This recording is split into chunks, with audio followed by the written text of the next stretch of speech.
Bismillahirrahmanirrahim. En şefkatlik, en mihriban Allah'ın ismi bilen başlayman. Ven-nazi'ati gharqa. Kuffarlarning canlarını qattiq tartib alg'uchi farishtalar bilan qasamki, Ven-nashitati nashta. mu'minlarning canlarını siyliq alg'uchi farishtalar bilan qasamki, Ves-sabihati sabha. Allah'ın emrini osmondan tiz ilib tushkichi farishtalar bilan qasamki, Fes-sabiqati sabqa. mu'minlarning canlarını ilib jannatga ilgirlug'ichi farishtalar bilan qasamki, Fel-mudabbirati amra. Allah'ın emri bilan kainatning ishlarini boshqarg'uchi farishtalar bilan qasamki, sizlar cho'qim terildirilsizlar. Sizlardan cho'qim hisob elinadi. Yawma tarjufu-r-rajifah. Bu gün, yani kıyamet günüde zemin ve onundaki şeyler qo'shilib tavraydi. Tetba'uha-r-radifah. Onun arkasıdanla osmon ve onundaki şeyler qo'shilib tavraydi. Qulubun yawma-idhin wajifah.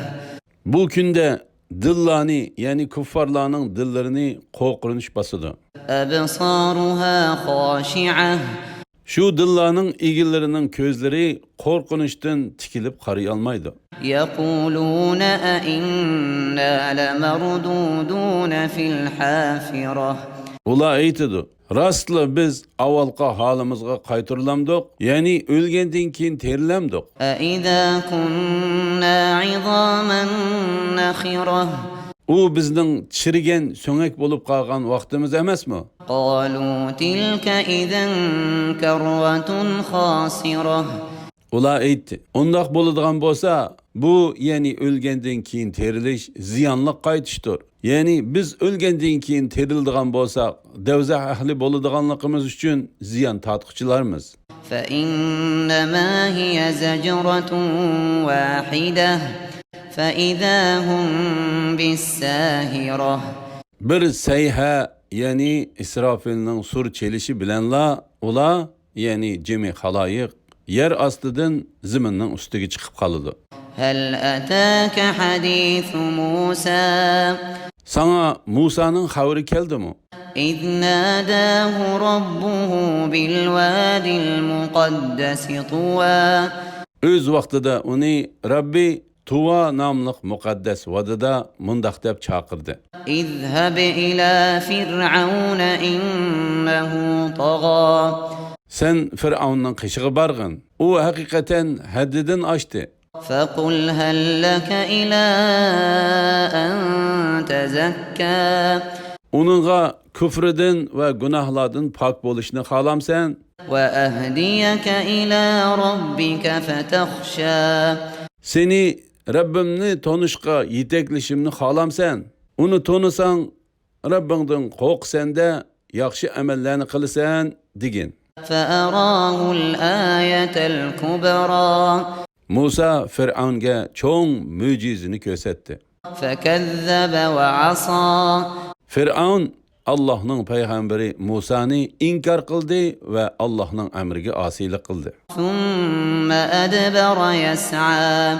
Ondan Fir'aun Musa'dan yüz örüp hiyli mikir işiltishga kirishdi. فحشر فنادى. U sehrgarlarni, askarlarini, tavalarini topladı hem nida qilib فقال أنا ربكم الأعلى. dedi ki, men sizlarning buyuk Rabbinglar bo'laman. فأخذه الله نكال الآخرة والأولى. Allah onu dünya ve ahiretning azabı bilan jazoladı. إن في ذلك لعبرة لمن يخشى. Şek şübhisiz ki Allah'tan qorqadiganlar buningdan ibret alıdı. أأنتم أشد خلقا أم السماء بناها. Sizlarni yaratish mushkulmi yoki osmonni yaratish mushkulmi? Allah osmonni yaratdi. رفع سمكها فسواها. Onun egizlikini yüksek kıldı ve kem kütsiz kıldı. وأغطش ليلها وأخرج ضحاها Onun keçisini kapkaranğı, gündüzünü yopyoruk kıldı. والأرض بعد ذلك دحاها Şunundan keyin ziminni ahli ziminning turishiga loyiq qilib yaydi. أخرج منها ماءها ومرعاها Zimindan buloqlarni aqtirdi, o'simliklarni o'stirdi. والجبال أرساها Tog'larni ziminda muqim qildi. متاعا لكم ولأنعامكم Alloh taolo ularning hammasini sizlarning va hayvonlaringlarning foydalanishi uchun yaratdi. فإذا جاءت الطامة الكبرى Qiyomat kelganda يوم يتذكر الإنسان ما سعى shu kunda inson yaxshi yomon qilmishlarini eslaydi. وبرزت الجحيم لمن يرى Qarg'uchilarga jahannam ochiq ko'rsatiladi. فأما من طغى Kimiki kufrida, gunohda chekidan oshadigan, وآثر الحياة الدنيا dunyo tirikchiligini oxiratdan ortiq ko'radigan, فإن الجحيم هي المأوى uning joyi haqiqatan jahannam bo'ladi. وأما من خاف مقام ربه ونهى النفس عن الهوى Rabbining oldida so'roqqa tortilishdan qo'rqadigan, o'zini nafsi xohishiga berilishdan, ya'ni harom qilingan narsalardan cheklagan odamga kelsak, فإن الجنة هي المأوى haqiqatan uning joyi jannat bo'ladi.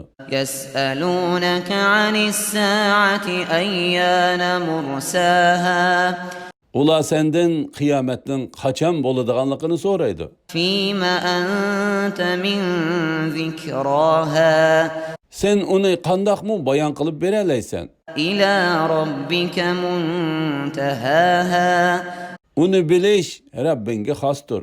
إنما أنت منذر من يخشاها Sening vazifang faqat qiyomatdan qo'rqadigan odamni ogohlantirishdir. كأنهم يوم يرونها لم يلبثوا إلا عشية أو ضحاها Ular qiyomatni ko'rgan kunda go'yo o'zlarini dunyoda faqat bir kechqurun yoki bir atigan tug'andek gumon qiladi.